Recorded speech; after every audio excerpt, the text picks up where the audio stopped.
Contrary to how a lot of data analysts work, the job of a data analyst is not to build dashboards and reports. Now, I know that most data analysts spend a lot of time building dashboards and reports, and stakeholders tend to ask for dashboards and reports. But if you think deeper about what those reports are, they're really a means to an end. It's data being surfaced on a report so that stakeholders can use that data to make certain business decisions.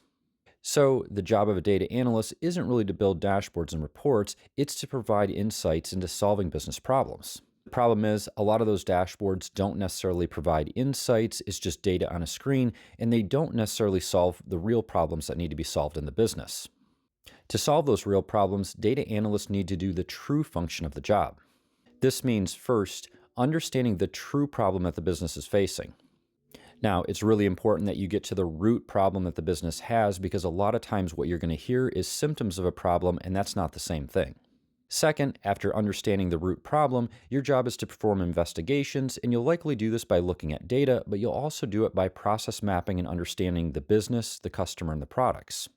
Third, you'll take all the data and information collected, and then you'll actually perform your analysis. Now, again, this doesn't necessarily mean building a dashboard.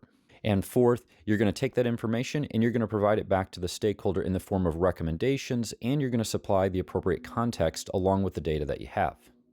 When you do this, you'll be seen as a high-value data analyst for the organization that helps to proactively drive results instead of just building dashboards and putting data on the screen.